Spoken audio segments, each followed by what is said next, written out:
Encore une fin de match catastrophique de l'OM. On n'a plus quoi dire vraiment. C'est tout le temps la même chose. But à la 97e minute. Et j'y crois pas mes yeux comment on est capable de se saboter autant dans chaque match. Bonjour tout le monde, c'est Ilan.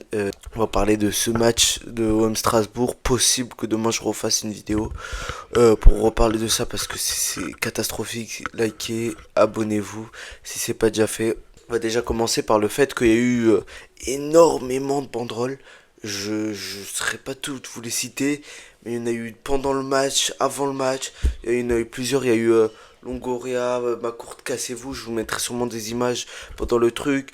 Il y a eu aussi il y a eu des banderoles, la direction dans le brouillard, comme nous. Après, il y a eu des allumes de fumigène, donc de la fumée, référence à ce brouillard. Il y en a eu beaucoup, du coup, là, je vous les fais un peu toutes passer. Vous pouvez mettre pause au moment. Maintenant, on va parler directement du match. On commence assez mal. Il y a une grosse action dès le début avec ce poteau pour Strasbourg. Mais après, on rentre bien dans le match. J'étais content quand même parce que je me suis dit, voilà, on a eu énormément de duels gagnés. J'ai vu, il y a beaucoup de duels. Aubameyang surtout. Nadir, même si Nadir dans les relances, c'est catastrophique. Mais au moins dans les duels, il a été là. On arrive à mettre ce premier but. Bah, c'était pile quand les supporters que eux avaient boycotté. Du coup, ils n'étaient pas venus dans le terrain jusqu'à la 12e minute. Et pile quand tu commences à rentrer dans le stade, dans les virages nord et sud, il y a ce but magnifique où il y a Aubameyang qui récupère ce ballon, il fait une passe rapide pour Amine Gouiri qui envoie une passe directement pour Mason Greenwood. Mason Greenwood dans cette position-là, c'est but. C'était le but de gagner ce match, ils ont réussi à le faire match nul. Alors vraiment c'était trop important. J'ai l'impression que ça fait 4 heures que le match a duré.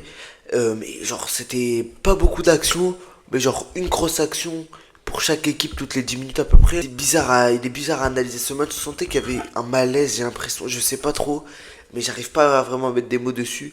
En tout cas, à la mi-temps, il y a 1-0. Il y a eu des actions des deux côtés. On va dire plus pour l'OM qu'au Strasbourg. On aurait pu mettre plus de buts, mais les actions, ils sont souvent mal jouées. Et on voyait que la défense strasbourgeoise était très fébrile aussi. Non, on entame la deuxième mi-temps assez bien. Il y a aussi ce but de Gouiri. J'arrive pas à parler vraiment du match. Parce que je pense quoi à ce penalty. Je pense à l'arrivée d'Abi Bey. On verra comment ça va se passer. On met ce but et après, voilà, il y a ce penalty. À la fin, regardez, je vous mets une image. On est la 92e et 41 secondes. Il reste 1 minute 30 à jouer. Comment ça se fait que tu es censé gérer un match? Ton équipe, elle est haute comme ça.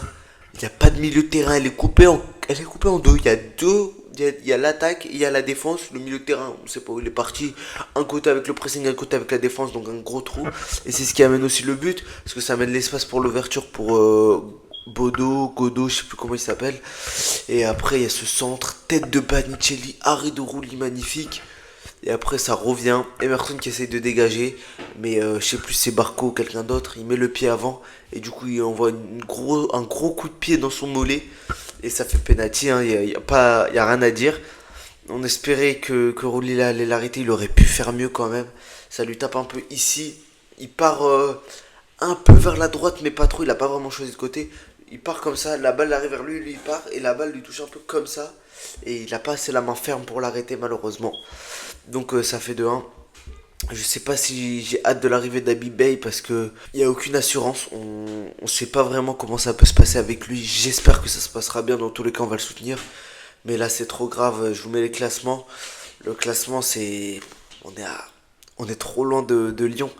Ouais, ils vont sûrement gagner, ils jouent Nice. J'espère que Nice vont gagner, mais bon, faut pas compter tout le temps sur les autres. Faut un peu nous-mêmes faire les trucs. Hein. On va pas compter encore sur que le Real ne prenne pas un but. On va pas compter encore que sur le PSG ne se réveille pas à la dernière seconde. Tout le temps, on doit compter sur les autres.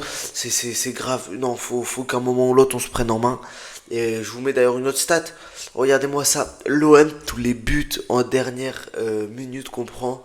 Ils montent pas encore les buts en dernière minute de première mi-temps. Ils montent que la deuxième mi-temps. Donc on voit tous les buts face à Angers, face à Toulouse, face à Sporting. Le deuxième match face à Angers, le match face au PSG, le Strasbourg. Tout, il y a tellement de matchs. Il doit y avoir une dizaine de matchs. Et à cause de ça, ça nous fait ou perdre des matchs ou faire des matchs nuls. Mais en tout cas, on perd énormément de points à cause de ça. C'est-à-dire que je pense qu'on aurait sûrement été presque premier de Ligue 1 si on enlevait le temps additionnel. Et c'est grave que les cadres, les joueurs, ils ont quoi dans la tête? Genre, ils se laissent aller, j'ai pas compris. Dès la 90e minute, pour eux, le match, il est fini. Alors qu'ils savent très bien que ça arrive à tous les matchs. Et tous les matchs, ça se reproduit. Et tous les matchs, on reparle de ça. Même dans les victoires, on se prend des buts comme ça. D'ailleurs, on se fait éliminer à cause de ça. Parce que le but, à la dernière minute contre Liverpool, on n'est pas censé le prendre. Et on le prend quand même. Et ça nous fait éliminer. Parce qu'on est éliminé d'un but. Et après, on dit oui, c'est la faute du gardien. Non, c'est pas la faute du gardien. C'est la faute au but à la dernière seconde de la première mi-temps que tu prends. Que t'as pas été intelligent sur le coup franc. C'est la faute du but à la dernière mi-temps que tu prends face à Liverpool parce que t'es pas solide. C'est grave, on n'est jamais solide. Et j'espère que ça va changer avec l'arrivée d'Habib Beye. Mais j'ai peur parce que j'ai aucune certitude et personne en a.